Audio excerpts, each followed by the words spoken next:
tenían listas de esperas de 5 o 6 meses de atraso. Entonces, ahorita que empezó todo eso, pues debe haber muchísimo más rezago de trabajo. Esa es una situación ahí muy grave, porque realmente eso podía haber estado muy organizado, ¿no? Para seguir utilizando el área de radiación, a lo mejor con un control ahí bien estricto, pero pues no, ahí estamos todavía en espera de que empiecen a funcionar.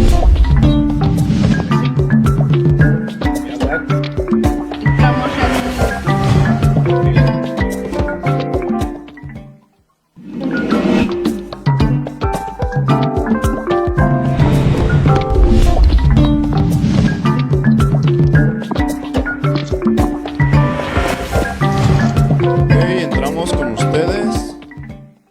Entramos en 3, 2, 1, al aire. Hola, ¿qué tal? Muy buenas tardes. Mi nombre es Edith Pérez Velázquez, la directora de ProOncavi, Oncología y Calidad de Vida. Y hoy tenemos a un invitado especial que es el doctor Óscar Partida Ríos. Él nos va a platicar junto con nuestro oncólogo clínico, el doctor Homero Fuentes de la Peña, pues de los sarcomas, porque este fin de semana se conmemoró el Día Mundial del Sarcoma. Entonces vamos a platicar qué es este tipo de cáncer, de qué se trata. Y pues el doctor Óscar Partida es cirujano oncólogo y es una de las áreas de especialidad que maneja. Entonces, pues le agradecemos que nos haya permitido tenerlo en la entrevista. Sabemos que tiene mucho trabajo, pero que se está dando este espacio para compartir esta información con la comunidad. Muy buenas tardes a los dos. Buenas tardes, muchas gracias por la invitación. Muy buenas tardes. Estábamos justamente viendo que cada 13 de julio se celebra el Día Internacional del Sarcoma y que se reconoce este tipo de cáncer con unas 150 variedades diferentes, por lo que la Organización Mundial de la Salud lo clasifica en dos grandes grupos, los que son, tengo entendido, en el esqueleto o en hueso y otros que son en partes blandas. Pero, ¿por qué tenemos que dedicarle un día internacional? ¿Qué tan común es? ¿Qué tan grave es? ¿Cómo se puede atender? ¿Cómo se presenta en nuestra población? Y para eso pues tenemos a nuestros especialistas. Y pues me gustaría empezar con el doctor Óscar Partida. Bueno, creo que sobre la pregunta al respecto de por qué se le dedica un día en específico a los sarcomas de tejidos blandos o de tejidos óseos, es debido a la necesidad de educar a la población en general sobre las opciones de tratamiento y el riesgo de padecer este tipo de enfermedades. Desafortunadamente, la gran mayoría de los tumores que se dan en el tejido óseo o en los tejidos musculares, que son los que involucran los diferentes tipos de sarcomas, se dan más en las extremidades y eso ocasiona un tratamiento bastante radical. Aunque existen opciones conservadoras, bueno, normalmente si se detectan de forma tardía o si se ignora que se puede presentar algún tipo de cáncer en una pierna, en un brazo, en un hueso, en un músculo, pues se atrasa la atención. Probablemente la tendencia sea popularizar más el hecho de que existen enfermedades de este tipo y hacerlo de uso común de la población el conocimiento para que así se logre un diagnóstico temprano. Ahí en Estados Unidos, que tienen buenas estadísticas acerca del número de casos que se presentan de forma anual, pues ellos están reportando en sus registros acerca de 15,000 casos cada año. Para el 2020 se estimaba que 15,000 personas sufrirían de sarcomas de alguno de sus tipos y que una tercera parte de ellos pues fallecen a causa de la enfermedad. Entonces es un número importante de pacientes a atender, ¿no? Doctor Homero, ¿y cómo ahí en este tipo de cáncer, esta clasificación de 150 diferentes modalidades, por decirlo de alguna manera? Ok, lo que pasa es que hay una enorme variedad de tejidos en el organismo que pueden ser susceptibles de poder producir un cáncer de esta extirpe que se llama sarcoma. Quizás valga la pena mencionar para el conocimiento de las personas que la mayoría de los cánceres no son sarcomas. La mayoría de los cánceres son carcinomas, es decir, tumores que ejercen, que salen de una capa diferente embriológicamente hablando de nuestro organismo, que es básicamente lo que es el endodermo, y estos son tumores de las partes de sostén. Entonces, esto involucra pues hueso, cartílago, vasos sanguíneos, tejidos neuromusculares, tejido nervioso, y por eso hay una enorme variante de ellos, porque a su vez, cada una de estas estructuras tiene diferenciaciones distintas y además tiene un aspecto clínico bastante distinto, no pocas veces, entre los niños y los adultos. Hay una gran diferencia entre ellos, incluso en las posibilidades terapéuticas y pronósticas de ellos. Y recalcar también algo que ya mencionaba Oscar Partida, que a quien agradezco mucho que esté con nosotros, es un excelente cirujano y un gran amigo, y es esto. Imaginen ustedes el impacto que puede ser para un joven, para un niño, que tuviera una lesión, ya sea ósea o muscular, en una pierna, digamos, que es lo más común, y que esto terminara en una cirugía radical, es decir, en una amputación. Y muchas veces esto puede ser evitado si podemos tener la capacidad de detectarlo tempranamente. El problema es lo de siempre. No tenemos en México una cultura de la prevención y no la maliciamos. Lo primero que hay que hacer para hacer un diagnóstico oportuno es pensar en la posibilidad de que eso existe. Si no pensamos en esa posibilidad, pues sencillamente no vamos a hacer un diagnóstico. Un poco el llamado de estos días internacionales para ello va en ese sentido. Pues hay una gran variedad de tumores. Bueno, y ahorita comentaban que hay una diferenciación entre los que se presentan en adultos y en niños. ¿Es más común en los niños y niñas este tipo de tumores? Sí, en general ves más niños y adolescentes con este tipo de sarcomas. Todo parece indicar que traen algo ahí en la información genética y en la parte estructural del genoma humano que hace que se exprese en edades tempranas de la vida. Es menos frecuente en los adultos y cada tumor varía en la presentación de los grupos.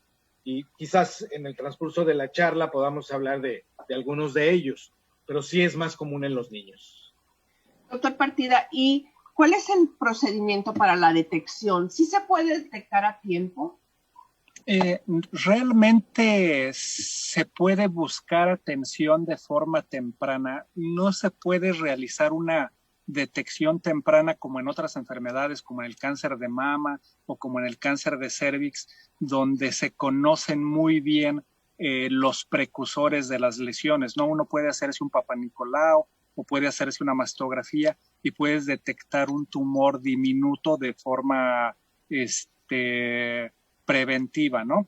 En el caso de los sarcomas, la historia natural de los pacientes que se presentan en una unidad de oncología es que el paciente comenzó a notar un crecimiento acelerado de un bulto en una pierna o en un brazo, y eso fue lo que le llevó a la consulta. Y como habitualmente no tienen dolor, no les parece tan anormal. O sea, una persona de repente sufre un golpe y tras el golpe empieza a notar que empieza a aumentar de volumen pues la pierna o el brazo, ¿sí? Y como no le duele y como lo asocia a que es resultado de haberse golpeado, espera a ir al médico y entonces se quedan sin tratamiento en casa porque dicen, bueno, no me duele, no debe de ser algo malo, simplemente está inflamado, y entonces el paciente llega con nosotros después de varias semanas o incluso meses de que tiene un tumor muy, muy grande, ¿no? Entonces, ahí tenemos nosotros una falta de herramientas como para poder detectar de forma oportuna una lesión incipiente de que fuera un sarcoma, ¿no? Ahí probablemente también esto de las campañas del Día Mundial se hagan para pues concientizar a la gente de que la presencia de un tumor o de un crecimiento anormal de tejido en alguna parte del cuerpo requiere una revisión médica independientemente de que duela o de que no duela. Entonces, más que una detección oportuna, se puede hablar de una inicio de tratamiento o un diagnóstico temprano cuando se presenta una situación tan anormal como la de pues un tumor en alguna de las extremidades. Doctor, pero ahorita usted hablaba que la gente pues sufre un golpe y que ya de ahí se dan cuenta que tienen a lo mejor pues un crecimiento anormal. Lo que hemos escuchado a veces que nos comentan y que es creo que es un mito, es que justamente los tumores de este tipo dan porque la gente se dio un golpe en alguna parte del cuerpo y que los golpes son, incluso hasta cuando hablan de cáncer de mama dicen, es que me tuve un golpe y de ahí me salió el tumor. Sí, fíjate que es una cosa bien interesante. El recibir un golpe, un traumatismo de algún tipo, desencadena una respuesta inflamatoria en el organismo. Muchos de los tumores, o casi la mayoría de los tumores, tienen como origen un proceso inflamatorio crónico, ¿sí? Debe de haber algún mecanismo dentro del cuerpo en el cual de repente este mecanismo de inflamación para protegerse después de sufrir un accidente pierde su regulación normal de inflamación y regeneración, y ese proceso genera una sobreproducción de células y entonces hace que se forme un tumor. O sea, es una causa. El cáncer en general tiene muchas causas distintas, ¿sí? Independientemente de si puede generarse por algún agente biológico, por ejemplo, en el caso del cáncer de cervix, que normalmente se vincula a una infección por virus de papiloma humano, o en el cáncer de hígado, que tiene que ver con la hepatitis B. Hay otros cánceres que tienen que ver con algunas predisposiciones genéticas. En el caso de los sarcomas, el proceso inflamatorio desencadenado después de un traumatismo es bastante común. No es la única causa, no es que todas las personas que reciban algún traumatismo o algún golpe van a desarrollar un tumor de este tipo, sino más bien que algunas personas que tienen ciertas condiciones genéticas en las cuales se les somete a algún trauma o algún proceso inflamatorio, estos pueden responder con el desarrollo de un tumor de este tipo. La inflamación está íntimamente vinculada a todos los procesos de tumorogénesis, de creación de tumores por el cuerpo. Entonces, sí es bastante habitual que la gente se dé cuenta de ello y vengan con una consulta de este tipo, ¿no? De me pegué y me salió esto, pero como esperaban que fuera normal por el trauma, pues no acuden al médico de primera instancia. Pues estamos platicando con el doctor Óscar Partida y con el doctor Homero Fuentes de la Peña en el marco del Día Mundial del Sarcoma, hablando sobre este tipo de tumores. Vamos a hacer una pausa y continuamos con nuestro programa de prevención en acción aquí en Sintoniza Sin Fronteras.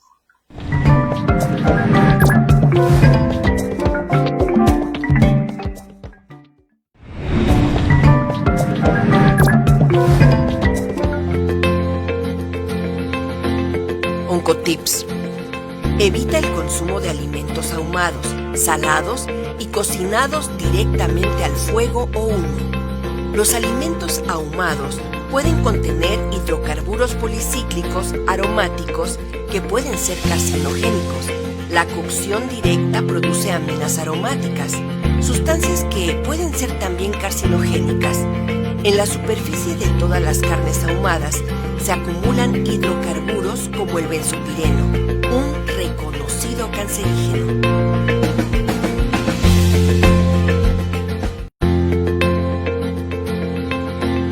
Oncotips. Evita el consumo de alimentos. Oncotips. Los hábitos saludables son la clave para prevenir el cáncer. Se considera que hasta 2/3 de todos los tipos de cáncer pueden ser prevenibles. Por ello, mantente tan delgado como te sea posible, dentro de los rangos normales de peso. Haz entre 30 y 60 minutos de actividad física moderada diariamente, como caminar. Evita las bebidas endulzadas y la comida chatarra.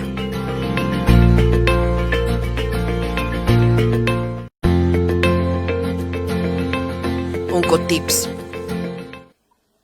Continuamos en nuestro programa Prevención en Acción, aquí en Sintoniza Sin Fronteras, el programa de ProOncavi, Prooncología y Calidad de Vida.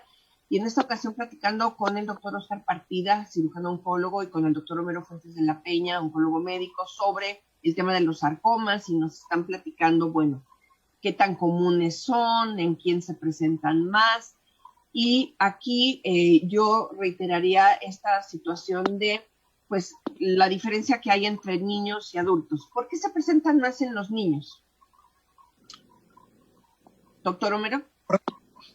Ok. Se presentan más en los niños porque casi todos los sarcomas infantiles están muy ligados a la información genética y a la predisposición que tienen en un momento dado a desarrollar este tipo de tumores. A diferencia de los otros, como los otros carcinomas y los tumores que comúnmente vemos, como cáncer de mama, como cáncer de colon, como cáncer de cervix, aquí no hay un proceso específicamente, como ya bien apuntaba el doctor Partida, en donde haya pasos previos.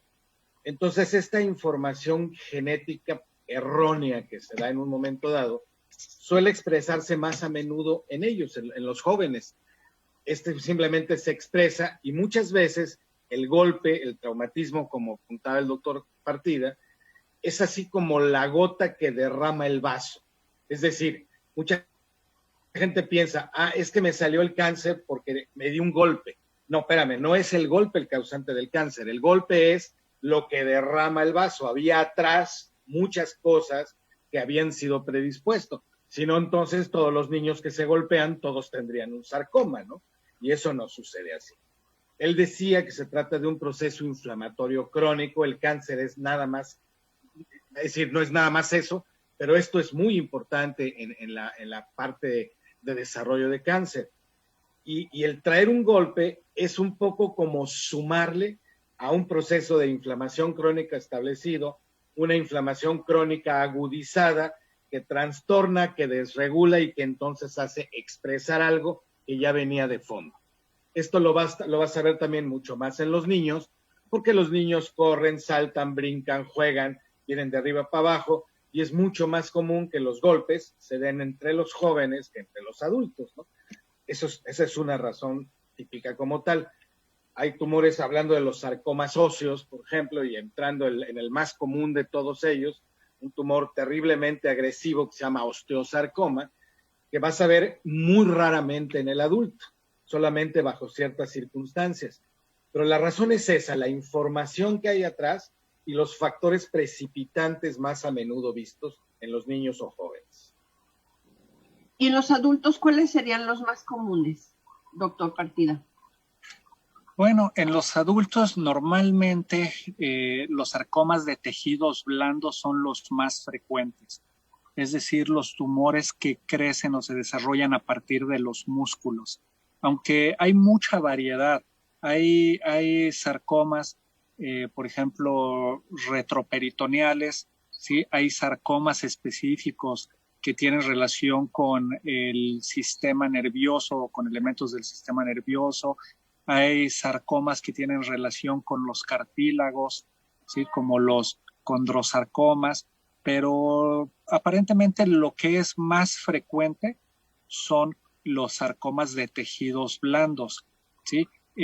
También cabe mencionar que existen muchos tumores de las familias de los sarcomas de estas 150 o más variedades, que en su mayoría pudieran también tener más características benignas o intermedias que de malignidad como tal.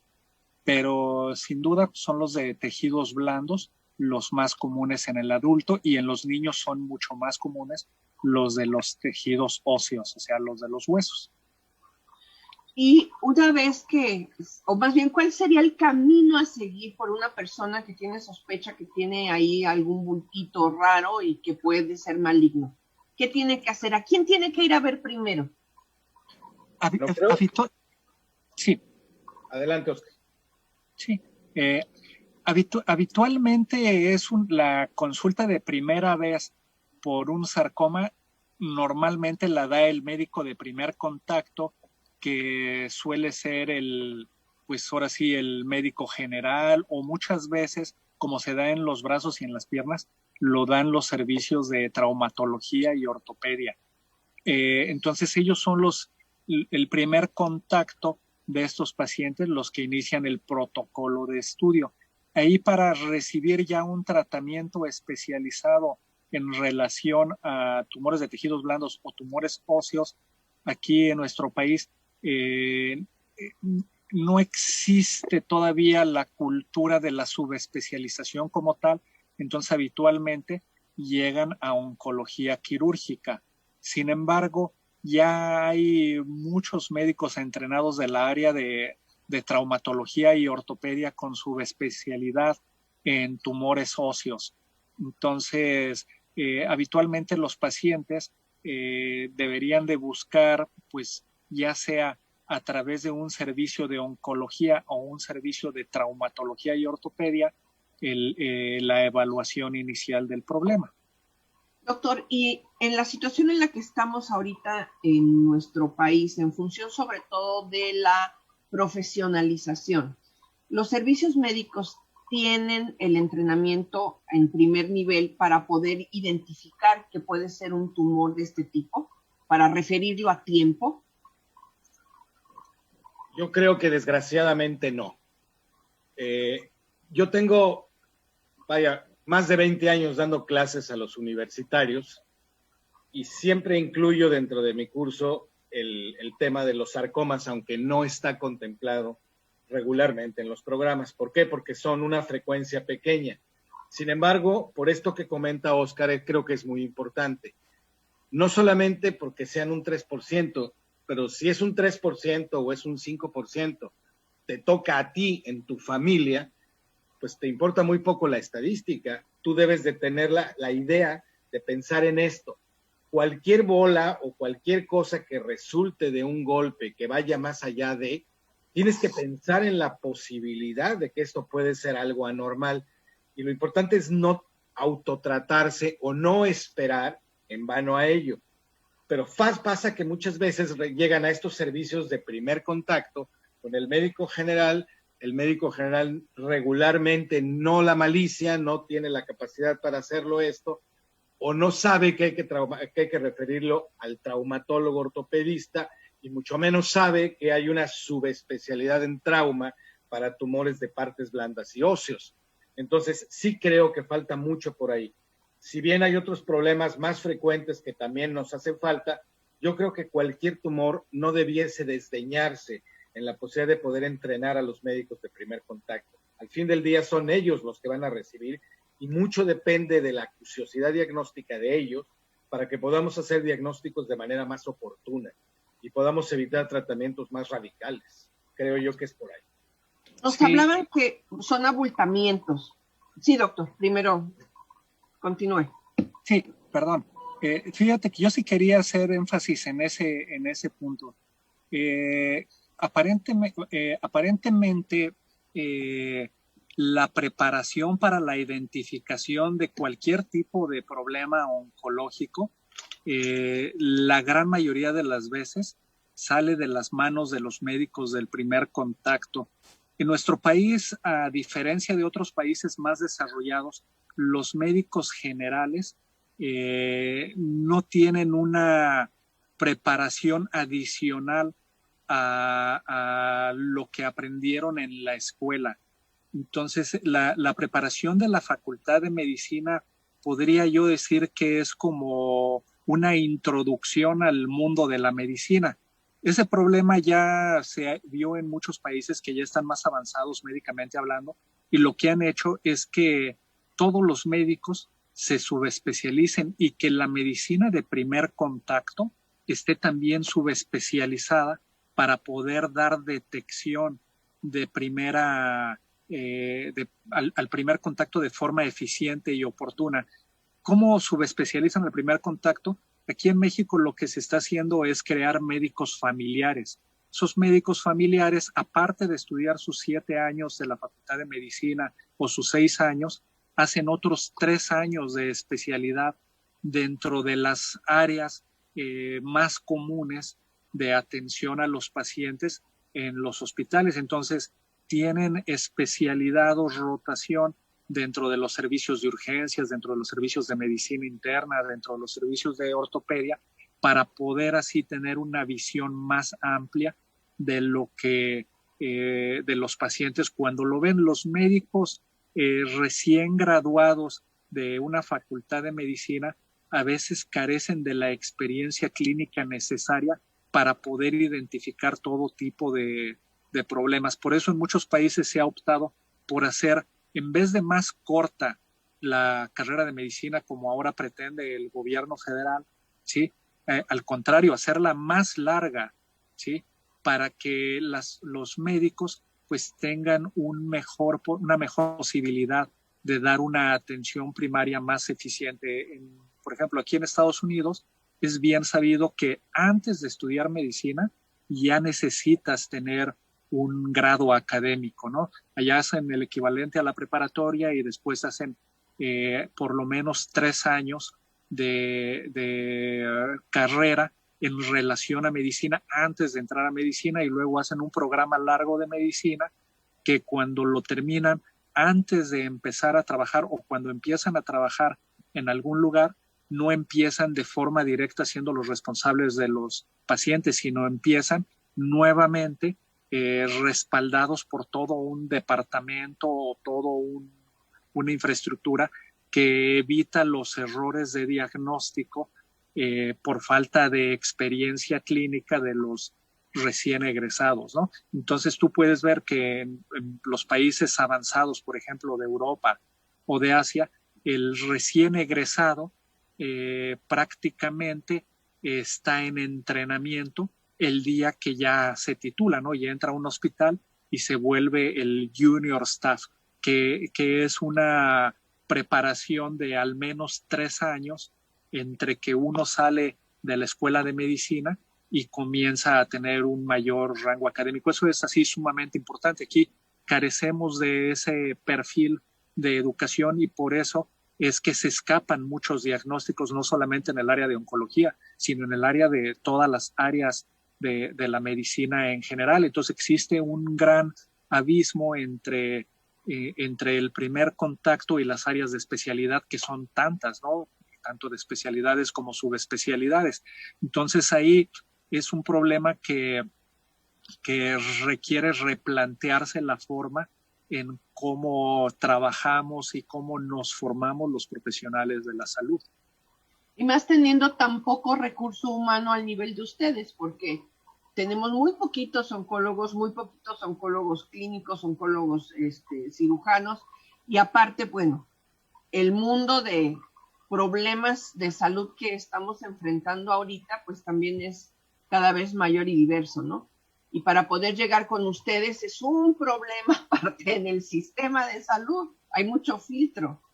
Sí, en una institución pública normalmente un paciente con cáncer tarda un promedio de 11 meses en lograr una consulta de primera vez con un especialista en oncología. O sea, estamos hablando de que ya el paciente que empezó su búsqueda de atención, si la empieza a través de un servicio público de salud de cualquiera de las instituciones, normalmente entre el primer contacto y el subespecialista del área prácticamente pasa un año, ¿sí? Entonces nosotros ya vemos a un paciente que te cuenta la historia de que tiene pues por lo menos meses con el problema antes de llegar hasta ti, ¿no? Y luego ahí pues se viene el otro problema de que es pues la demanda del servicio, ¿no? De que, bueno, ya llegó el paciente 11 meses tarde y todavía tiene que esperar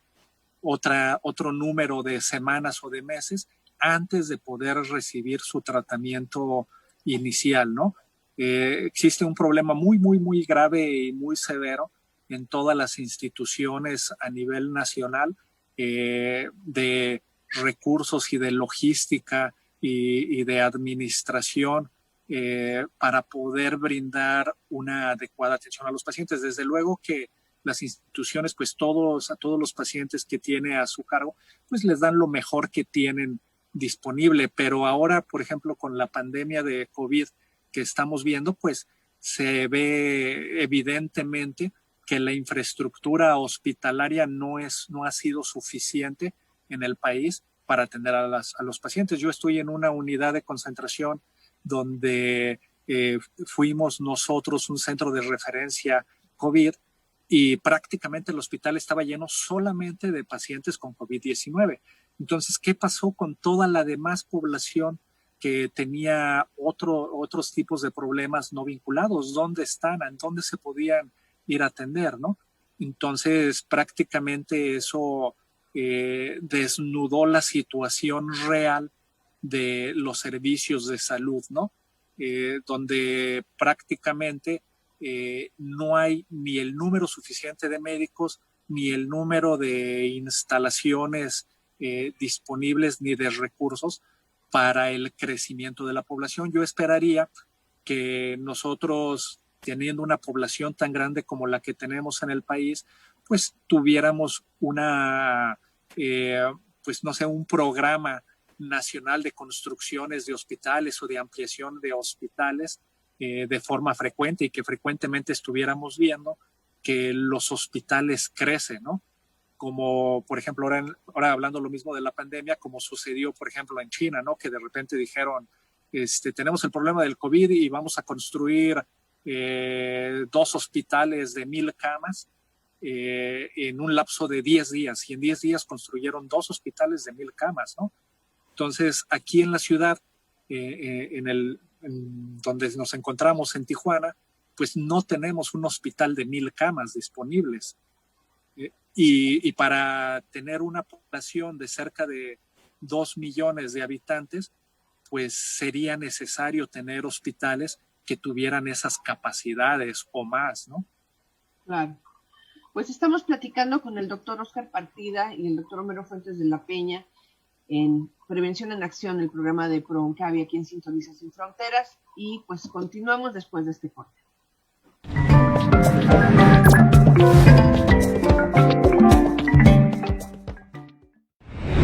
Oncotips, cáncer de colon. Estos son los alimentos que pueden ayudarte a consumir ácido fólico de manera natural y reducir tus riesgos de tener cáncer de colon.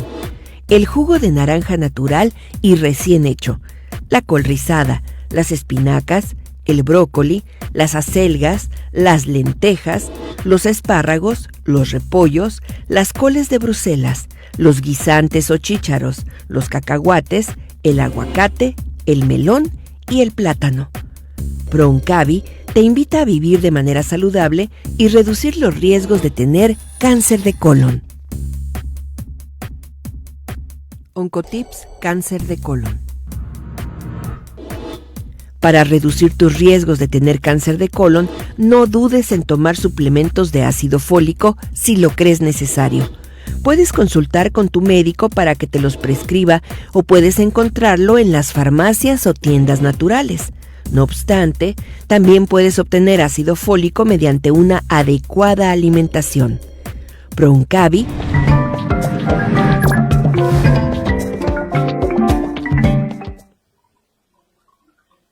Y bueno, pues ciertamente es una realidad que tenemos en nuestras instituciones de salud, en nuestro país, en nuestra región.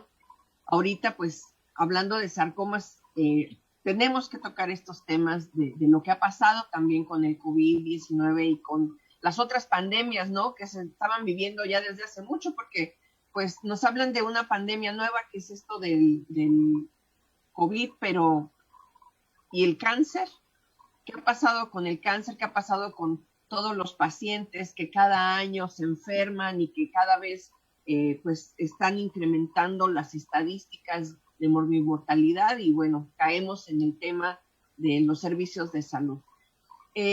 Aquí, ¿cómo podemos hablar, doctores, también de la parte, digamos, de corresponsabilidad de las personas? Porque bueno, ahorita lo vimos con el COVID, pero en el tema de cáncer, ¿también somos corresponsables de esta situación? Ok. Sí. Ok, adelante, Oscar, adelante. Perdón. Sí, yo creo que precisamente este momento de la pandemia es un momento muy importante de reflexión para que la comunidad o todos, o sea, todos nosotros demandemos los servicios de salud necesarios para podernos atender de una forma eficiente. Yo creo que sí tenemos una responsabilidad importante para solicitar a las autoridades del gobierno que construyan más, ¿sí? Que se asigne más dinero del presupuesto nacional para infraestructura médica. La verdad es que la infraestructura médica, tanto de recursos humanos como hospitalarios, está prácticamente abandonada dentro de los planes de gobierno, ¿no? Aunque ahora se haya puesto en boga y de moda hablar de que sí hay camas de terapia intensiva, sí hay ventiladores, sí hay todo esto para el COVID, la verdad es que no se había hecho eco de las necesidades de salud que requiere la población hasta este momento. Y creo que en este momento es un momento en que la población podría exigir unas mejoras. Probablemente para los planes de desarrollo de gobierno debería de ser prioritario buscar la manera en que crecieran los hospitales, se modernizaran y que además de eso se llenara de insumos, pues ahora sí, los hospitales públicos para la atención de la comunidad. Es una cosa prioritaria, pero pues los gobiernos están enfocados al desarrollo económico de otro tipo de empresas y han olvidado mucho el desarrollo de todo lo relacionado con la salud, ¿no? Y sin salud, pues bueno, no va a haber un crecimiento adecuado de la población.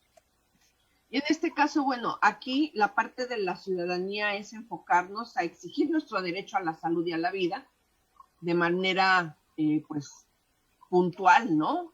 En función de que, como usted lo dice, bueno, es un momento, es un parteaguas para que evidenciar, pues, que hay carencias, pero que necesitamos que se resuelvan. Pero en el caso de nuestro comportamiento como ciudadanos, como personas de día a día, con lo que comemos, con las actividades que realizamos, ¿cómo estamos también sumándole a este tipo de problemas, doctor Homero?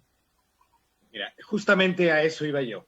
Independientemente de la parte de los derechos y de lo que como ciudadanos tenemos que exigir a nuestros gobernantes, está inscrito nuestro derecho a la salud en el capítulo número 1 de la Constitución mexicana, para empezar, ¿sí?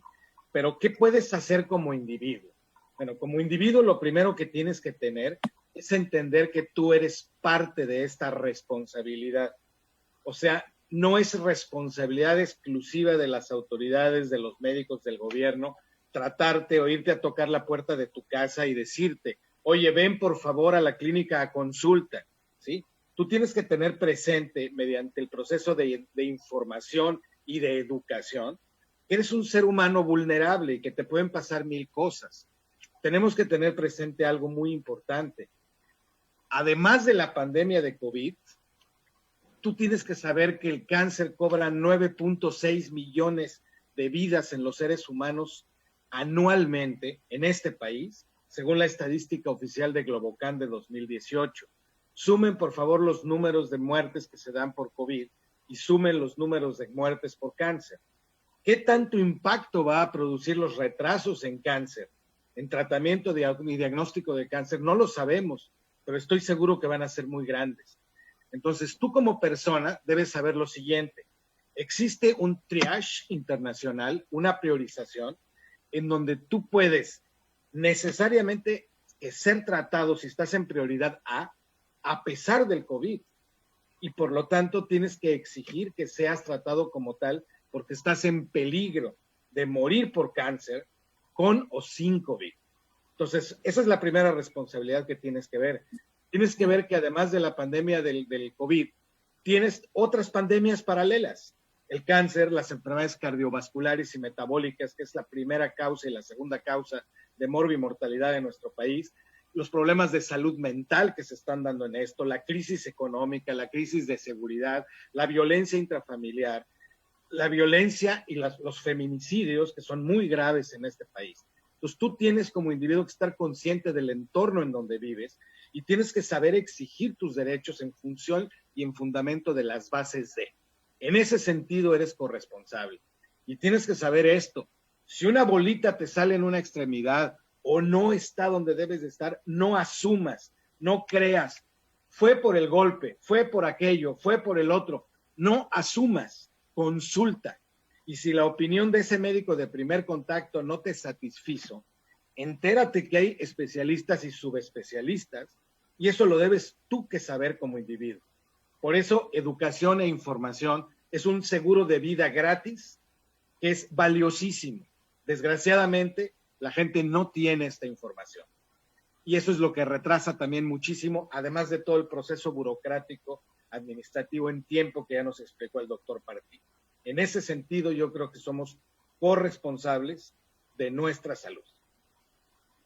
Bueno, y pues hablando ya de esta división en oncología de cirugía y médica, ¿cuál es la diferencia? Porque también esa es una duda que hay. ¿Qué diferencia hay entre un cirujano oncólogo y un médico oncólogo? ¿Dónde está el punto? Sí, bueno, son dos trabajos altamente especializados en una misma área. O sea, los dos nos encargamos de tratar a pacientes que tienen cáncer, pero utilizamos herramientas diferentes. Los cirujanos oncólogos somos aquellos médicos que nuestra función para el tratamiento del cáncer es la cirugía, es operar a los pacientes que tienen tumores sólidos. Los oncólogos médicos son los expertos en el tratamiento con quimioterapias o con medicamentos especializados para el tratamiento contra el cáncer. Entonces, ellos se encargan de dar tratamientos en relación a la administración de medicamentos para tratar el mismo grupo de enfermedad. Es como las especialidades médicas, es una forma de subespecializar un tratamiento en sus diferentes modalidades. El cáncer normalmente se trata con una combinación de cirugía, con quimioterapia, con radiación. También hay los radiooncólogos, que son los que utilizan la radiación para el tratamiento del cáncer. Y juntos logramos pues la integración de un tratamiento que habitualmente utiliza las tres modalidades o alguna de ellas de forma predominante. Pero prácticamente es el medio, la diferencia es el método que utilizamos para brindar un servicio. Muy bien. ¿Y con quién se va primero? ¿Con el cirujano o con el clínico? Pues habitualmente dependiendo de cuál sea el problema que tengas.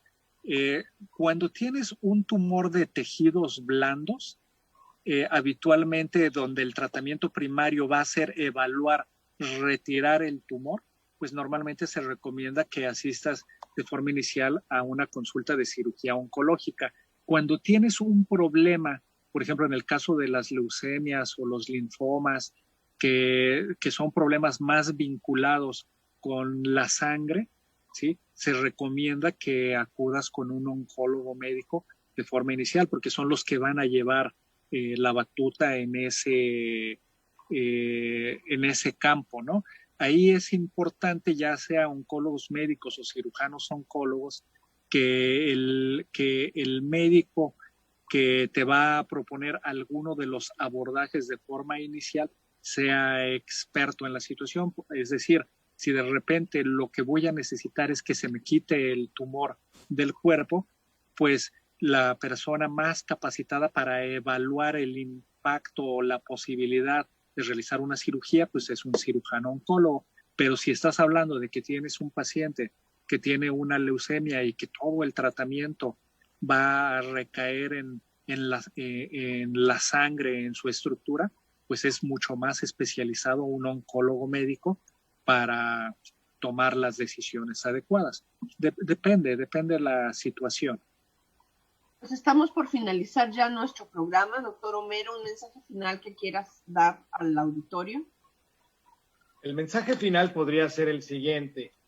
Si bien los sarcomas de partes blandas y los sarcomas óseos no son de lo más frecuente que tenemos, no deben ser olvidadas, no deben ser enfermedades olvidadas. Los seres humanos tenemos que estar informados, tenemos que tener corresponsabilidad, tenemos que estar muy claros en ello y tenemos que saber esto. Algo tan simple como a dónde me debo de dirigir, ¿no? Con el cirujano, o me debo de dirigir con el oncólogo médico, o a qué médico de primer contacto veo. La petición a la gente es: infórmate, cuídate, quiérete. Y la mejor herramienta que tú tienes para esto es verdaderamente estar enterado de lo que tienes que hacer.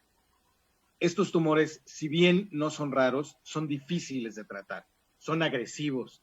A veces la cirugía tiene que ser muy cruenta, a veces los tratamientos de quimioterapia no son de lo más benévolos también.